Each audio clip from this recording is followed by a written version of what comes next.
ఇచ్చిన కామెంట్స్ పై మెగాస్టార్ చిరంజీవి గారు స్పందించిన విధానం ఏమైతే ఉందో అది సత్యం, 100% సత్యం, 100% సత్యం. అప్పుడు వైఎస్ జగన్మోహన్ రెడ్డి గారి హయాంలో ఆయన సీఎంగా ఉన్నప్పుడు, పేరు నాని గారు సినిమాటోగ్రఫీ మంత్రిగా ఉన్నప్పుడు ఇండస్ట్రీ నుంచి చిరంజీవి గారితో పాటు చాలామందిని వారు ఆహ్వానించారు. అందులో నేను కూడా ఒకరిని. చిరంజీవి గారు మాట్లాడుతూ నానుమూర్తి కూడా వచ్చాడు మాతో అన్నారు. కాబట్టి చాలామంది మీలాంటి మిత్రులు నన్ను ఈవేళ అక్కడ ఏం జరిగిందని అడుగుతున్నారు. కాబట్టి చెప్పాల్సిన బాధ్యత నాపై ఉంది. కాబట్టి నేను చెప్తున్నా, సత్యం చెప్తున్నాను మీకు. జగన్మోహన్ రెడ్డి గారి గవర్నమెంటు మా సినిమా కళాకారుని కానీ చిరంజీవి గారిని కానీ ఎవరిని కూడా అవమానించలేదు, చాలా గౌరవించారు. సత్యం. ఎందుకంటే కోవిడ్ కష్టకాలంలో సినిమా రంగం ఏమైపోద్ది అని భయోందనతో ఉన్న దశలో పరిశ్రమ పెద్దలందరూ కలిసి చిరంజీవి గారిని కలిశారు. పరిశ్రమ పెద్దగా ఆయన భావించి, ఆయన గౌరవించి నన్ను ఆహ్వానించారు. చిరంజీవి గారు స్వయంగా నాకు ఫోన్ చేశారు కూడా.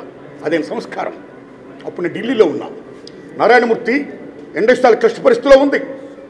భారీ చిత్రాలతో పాటు సగటు సినిమా తీసిన ఇలాంటి వాడు అందరూ కూడా రావాలి, ఒపీనియన్స్ చెప్పాలి, మనందరం ప్రభుత్వాన్ని కలవాలి, ప్రభుత్వం నుంచి మనకి ఏ సహాయ శాఖలు వస్తాయో మనం స్వీకరించాలి, మనం విన్నవించాలి అని చిరంజీవి గారు చెప్పడం, అందరూ మీట్ అవ్వడం చిరంజీవి గారి ఇంట్లోనే ఇది జరిగింది. అప్పుడు అనేక మంది వారు యొక్క అభిప్రాయాలు చెప్పారు. ఆయన్ని తీసుకొని మన సీఎం గారి గారితో నేను చెప్పారు. వారు సీఎం గారితో మాట్లాడారు స్వయంగా. అలాగే నేను కూడా పేరు నాని గారిని వెళ్ళి విజ్ఞప్తి చేశాను బందర్లో. అలా చాలామంది విజ్ఞప్తి చేశారు. ముఖ్యంగా చిరంజీవి గారు తీసుకున్న రోలు సెల్యూట్. అవమానించాల, చాలా గౌరవించారు. మమ్మల్ని ఎవరు అవమానించాల, చాలా గౌరవించారు. మేమందరికి వెళ్ళాం, సమస్యలను చెప్పాం.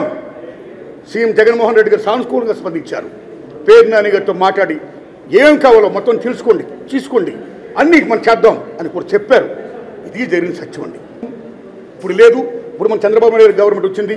కాబట్టి ఈ గవర్నమెంట్లో ఆనాడు ఎక్కడ ప్రియాంబుల్, గత గవర్నమెంట్లో ఏ ప్రియాంబుల్ ఉందో, ఏ ప్రజలకి ఏ సమస్యలు ఉన్నాయో, ఏ ఇండస్ట్రీకి, సినిమా ఇండస్ట్రీ, ఎనీథింగ్ ఎల్స్, వాళ్ళకి ఏ సమస్యలు ఉన్నాయో అకార్డింగ్ టు ప్రియాంబుల్ గత ప్రభుత్వంలో ప్రజలు విన్నవించుకున్న విన్నపాలు ఏమైతే ఉన్నాయో ఆ విన్నపాలని ఇప్పుడు, ఆ సమస్యలు ఇప్పుడున్న ప్రభుత్వం చంద్రబాబు నాయుడు హయాంలో నెరవేర్చాలని, దానికి సినిమాటోగ్రఫీ మంత్రి గారు దుర్గేష్ గారు సహకరించాలని, మన తెలుగు ఇండస్ట్రీ నుంచి వెళ్ళి ఇవాళ డిప్యూటీ సీఎంగా ఉన్న పవన్ కళ్యాణ్ గారు చొరవ తీసుకోవాలని నేను విజ్ఞప్తి చేస్తూ మా సమస్యల్ని, మన పరిశ్రమ సమస్యల్ని క్లియర్ చేయాల్సిందిగా మనస్ఫూర్తిగా వారిని కోరుకుంటున్నా.